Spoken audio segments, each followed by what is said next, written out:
Spain has asked the European Commission to block US sanctions on the ICC in The Hague. And it's about bloody time. It's about bloody time that the European Union actually does something against this, because it's insane. It is insane that the US government has actually imposed sanctions on the employees of an international United Nations court, which is trying to fight crimes against humanity and trying to fight war crimes, because that is the job of the International Criminal Court. Let's be honest about this. This is the job of the International Criminal Court, to fight crimes against humanity and crimes against peace and war crimes. Let's just repeat that for a moment, because this is the point. And the United States has actually sanctioned the people who work for the International Criminal Court. And the European Union, honestly, does nothing against it. Nothing. And this is crazy to me. It is crazy to me.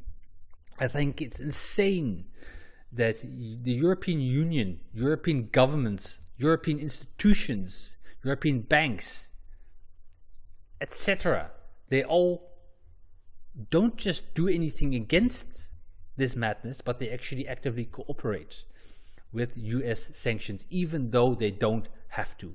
They are not mandated to do so, but yet they do. And the EU does very, very little against this. So it's a bloody time that the EU actually starts to take a firm stance against this nonsense by the US. For instance, just to give an example, here, this is Francesca Albanese. Yeah, she's an Italian, the UN reporter for human rights in the occupied Palestinian areas. So you can see why Israel does not like her and why the US and Trump do not like her. And she's been bullied by the US government. She has been placed under sanctions, but she's not the only one. For instance, this woman, Betty Hohle, she is a Slovenian, and she is one of the judges of the International Criminal Court in The Hague. She had a bank back in Slovenia, and suddenly her bank account was cancelled. The reason? Sanctions by the US. So even European banks, European countries, European governments, European institutions go along with these insane, illegal American sanctions against a UN. Think about it, a United Nations Criminal Court. This is how crazy it gets. Now, nobody in Europe, by the way, has to follow these sanctions. Nobody has to. But people are following them anyway. This is the insanity. And this is something that we have to do with. Because the United States is truly, truly an insane country. Let's be honest about this. And the United States is, as we know, it's not a party. It's not a member of the International Criminal Court. But there's a difference between not being a member of this and saying that we are not bound by this because we did not sign up to this, and saying that we are actually trying to screw over the International Criminal Court and make its life impossible and make its operation impossible in every way that we possibly can. Because that is exactly what the US has done. Look at this. Imposing sanctions. This, by the way, is from the White House website. Yeah, the official website of the White House. Imposing sanctions on the International Criminal Court.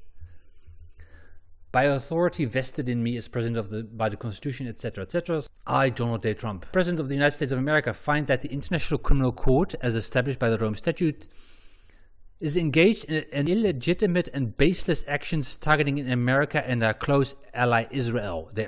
This guy literally mentioned Israel, by the way, by name. So, you know, it's crazy. The ICC has, without a legitimate basis. So what, the United Nations are no longer a legitimate basis? Human rights are no longer a legitimate basis? That is basically what this guy is saying here, eh? Asserted jurisdiction over and open preliminary investigations concerning personnel of the United States and certain of its allies, including Israel. Yeah, because they're committing crimes, eh? Crimes against humanity, war crimes. And if you commit war crimes in another country, and that country there, let's say Iraq, for instance, or any country really, and that country says we cannot, for whatever reason, persecute these criminals themselves or alleged criminals ourselves, then they can refer those cases back to The Hague. And this is what happens. Basically, countries around the world which have been attacked by America and Israel, because that's what these countries like to do. They like to go into somebody else's country and cause a war there and fight there and kill people there. So if a country like Lebanon or Iraq or I don't know, any country you can name basically where the Americans and the Israelis have been busy, then they can refer those cases back to The Hague, and that is perfectly legal because they are members and it is their territory. It's like saying that, I have caught a criminal, a burglar in my house, and then the criminal says that, oh no, but you cannot hand me over to the police. You cannot call the police on me because even though I burgled your house, I personally do not sign up to the police having jurisdiction over me. Think about this insanity right there. This is not how it works.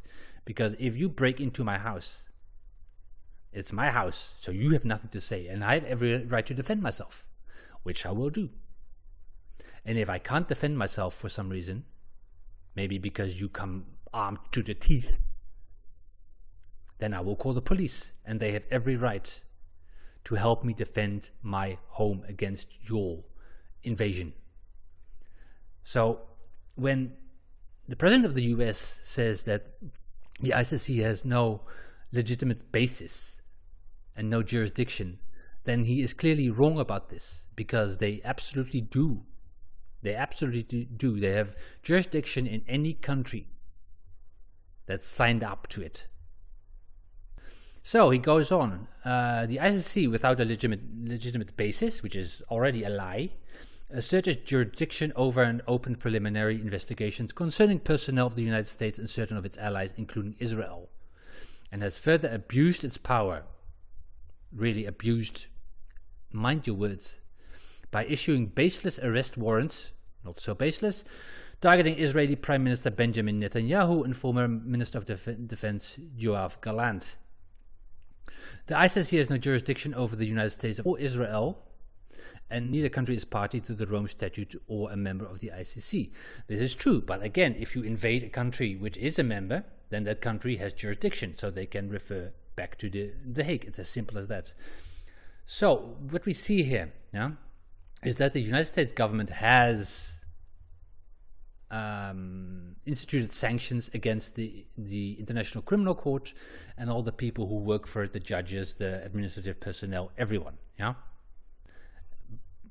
And for some reason, European governments just keep going along with this because they are so incredibly hooked on that American, on that American drug. They are so hooked on America that they just don't want to do anything against America, really. They don't want to do anything to offend America and Trump, which is like really pathetic. Let's be honest about this. But well, because maybe we really should start to offend America and like at least, grow some balls and stand up, because don't forget that America has gone really, really, really, really far in this shit. It's gone really far. Even so far, not just to do sanctions against European citizens, which are really baseless, but also to actually create a law, which is the Hague Invasion Act, which is what it's called, which is, the Hague Invasion Act. And I already made a video about this once, just to tell people, right?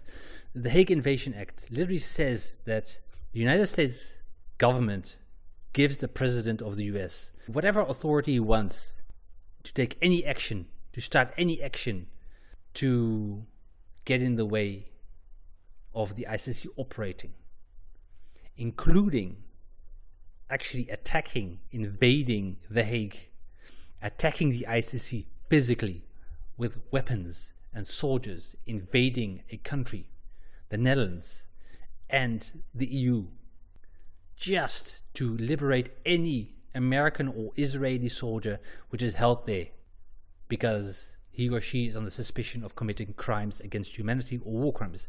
And we know that America and Israel have done this. Like, remember Abu Ghraib, for instance, the shit that went on over there. And we've seen what the Israelis have done in Gaza. We've seen it. So America and Israel have really committed one war crime after the other, one crime against humanity after the other. And this is why it's insane that European governments and European institutions just keep on complying with this nonsense. And it's insane as well that the EU has done nothing to fight this nonsense. Nothing. They just said, oh, that's stupid, eh? Oh, let's go on as if nothing has happened. But let's be honest about this. The US has de facto declared war on an EU member state, the Netherlands. They keep interfering. On top of that, they keep interfering with Europe all the frigging time. Must I really bring up Greenland, for instance, where Trump actually said that he wanted to annex the territory of an EU member state, whether they want to sell it or invade it, whatever means. He actually said that he would invade Greenland if necessary. And of course he didn't, because that guy, let's be honest, he's hot gas. He's hot gas. That's what he is. He bluffs, and when you call his bluff, he actually backs down. And this is the difference, though, because Greenland, let's not forget what happened there. For the first time, Europeans actually stood up to America and said, no way, it's not going to happen, go back home. For the first time, Europeans actually stood up against America by any means necessary. For the first time, Denmark, they said, it's not going to happen. It's not going to happen. The people of Greenland themselves said, it's not going to happen. We don't want to be Americans. We don't want to be annexed by America. And the rest of Europe as well, at least large parts of Europe, they started sending soldiers, just a few, not that many, but a few, just to start scouting out and start reinforcing the Danish there and start seeing what has to be done in case the Americans really go as far as to use military force to invade Greenland. And what do we as Europeans have to do to fight them off? So the French and the Germans and the Danes, of course, because they were already there, and even they all sent a couple of soldiers just to check it out. And even the Dutch, the government of the Netherlands, decided to send 2 scouts out to see what needs to be done if a mission needs to be mounted here. So this is the first time European nations, who were always so, they will always suck up to America. But for the first time, they've actually said no, and if necessary, we will respond militarily. We will use our own militaries to defend European soil against America. And that is why Donald Trump backed down, because he saw that his bluff was called and that he's gone too far. Of course, he wouldn't admit it, but he went too far. And this is exactly the same thing that we need to do with these sanctions against the International Criminal Court and with the Hague Invasion Act. We as Europeans need to say, no, that is going too far. It's done now. You will not do this. We will not carry out any sanctions. And you, Americans, you will back the hell down. You will back the hell down and leave our citizens alone. And you will leave the International Criminal Court alone to do its job. And that is what we need to do. And now, at least, Spain has also asked the EU Commission to do something about this. And I doubt that they will, because we all know that Ursula von der Leyen especially is pretty much, let's be honest, she's very transatlantic, She loves America. She loves America. And she will do anything for America. She's one of those generation of European politicians who will sell out their own country and their own continent every single time. We'll see if things go in a difficult direction. I've spoken about Hungary and Poland. We have tools. If things go in the right direction, and people as a body that is always, where always governments have to be accountable to, play an important role. So we need a new generation of Europeans to take over and to tell America to back the hell off. Back the hell off and leave Europe for Europeans.